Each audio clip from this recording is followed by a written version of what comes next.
Yo, what's going on, Dragon Ballers? Welcome back to another gameplay video. This time we got myself on the bottom playing green yellow Gotenks, which is on the Patreon right now. I'll put a little information card in the top right corner, so click on that or go to the description if you'd like to check that out. And we're going against James Soul Striker build here. I'm pretty sure it's mono blue. We'll see as the game gets started though. When you're looking at Soul Striker, you're pretty much going to assume it's mono blue. They can play blue yellow, they can play multicolor, but the leader only untaps mono blue.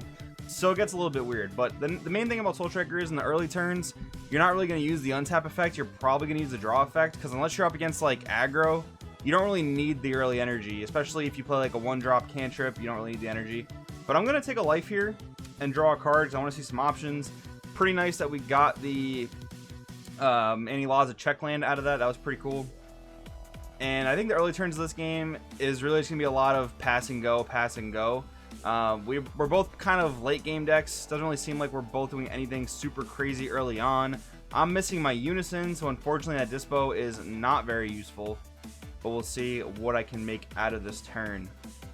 Now I have to keep in mind going into next turn that James with Soul Striker should be able to awaken, so that's why I don't really care if I deal damage to him or not. I'd rather him not be, you know, at 8 life and awakened. I'd rather him be a little bit less life. But I'm going to combo a Sand Instincts here to make use of my 2 energy and draw 1. I could have comboed Raider's Warcry, but he's got 2 energy up. He could hit me with the God Slicing, which would really hurt me. So I figured I would just draw the 2 cards there. And we are playing Broly All Out Assault. As you notice, we have 2 copies in our hand. It is an amazing card in the deck. I mean, that card kind of is being slept on right now. I mean, people knew how powerful it was going back to like the Daily Mac TOP, but before that, or no, I guess after that, you know, moving into set 10, I don't really see people messing around with it as much as they probably should. But then again, you know, people are playing a lot of monocolor decks. Anyways, looks like James is also missing his unison, so we're both not on par with our unisons here, which is pretty unfortunate. But he is going to play a 2-drop 15k Vegeta and pass after critting me for a damage. So we're going to go Gotenks in the leader here. I really do want to deal with that Vegeta, but if I do deal with it, he draws a card. But luckily, he won't be able to pick up a unison from the drop area. Alright, looks like we're not dealing with the Vegeta. I could have dealt with it there, but we're keeping energy up for defense.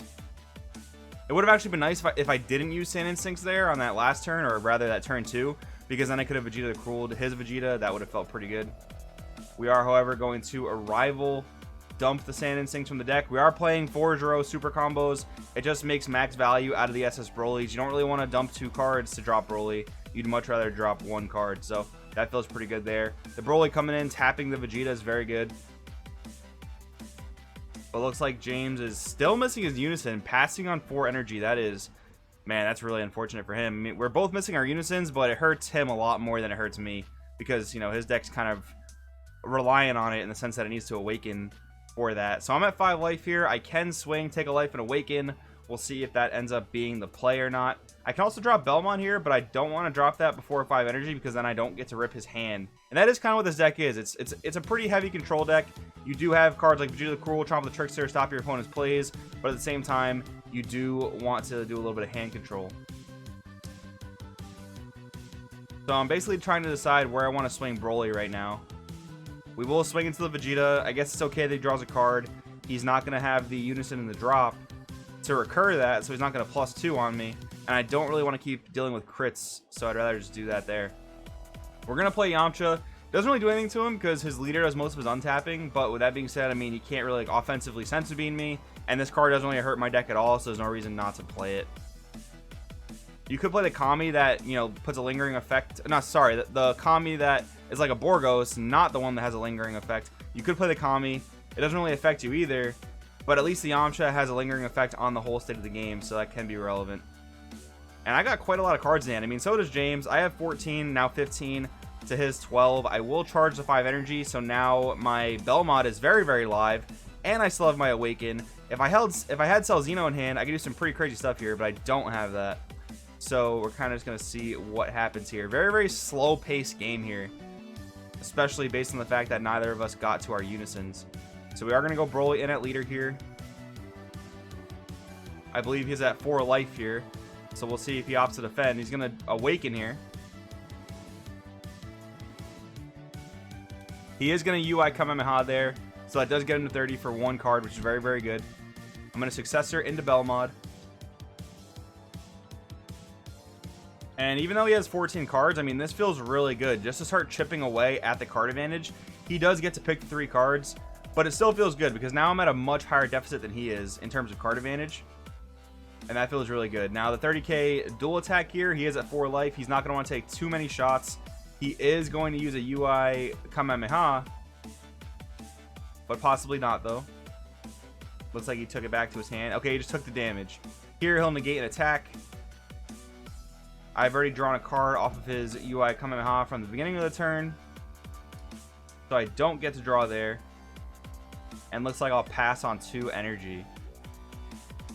So I don't think I'm super afraid of him making like a lot of plays. That's why I'm okay with the 2 energy and not awakening, because I can Trickster one of his threats. I can Vegeta the Cruel one of his threats.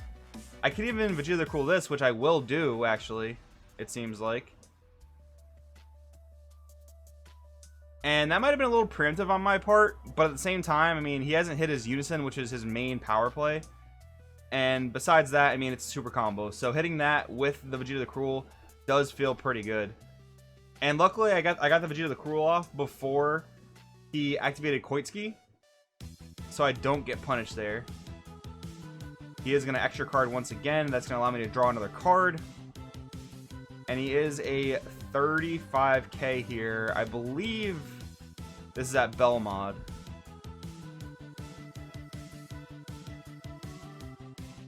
So we're going to awaken, untap 2.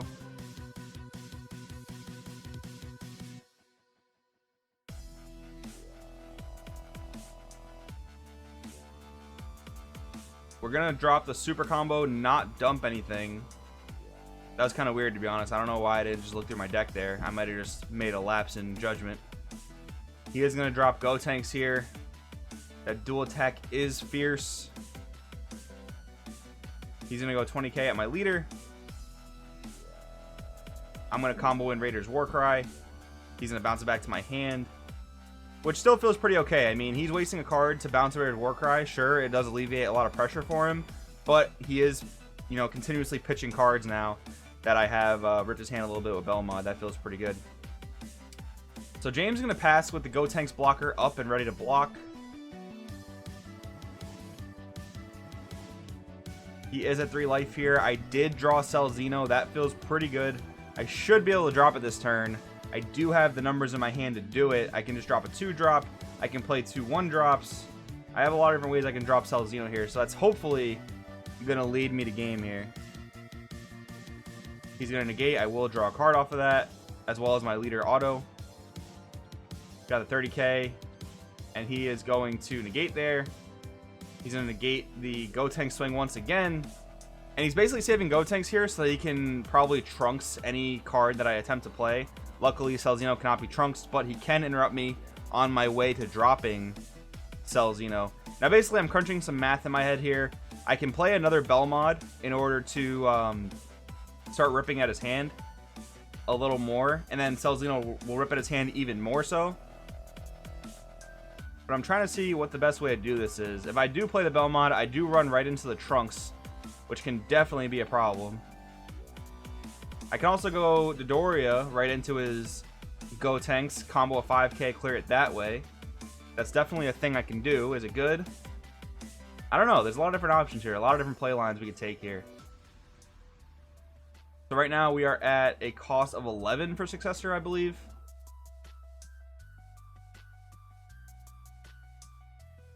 I think I'm overthinking this a little bit too much in a sense. Also, like, I think I just play Dodoria and see what happens. Because the thing with James is, if he decides to Trunks it back to my hand, I can just play it again. It doesn't really do anything for him. So we are going Dodoria into the Gotenks. He can't stop it. He must be out of negates. So I combo a simple 5k. And his options for using Trunks are gone. Now I can actually go into the second Belmod and then the Cell Xeno, which will rip 6 cards out of his hand. I did make a misplay here. I'm pretty sure I'm about to go correct it. I should definitely not have comboed that Yamcha to the drop area. I need it for my Successor. So yeah, I just go over with James real quick. Yeah, I'm just going to combo a different 5k. Comboing Sand Instincts makes infinitely more sense. I know I made a boo-boo. I made a bad play. We dropped the Belmod. We ripped 3 more cards.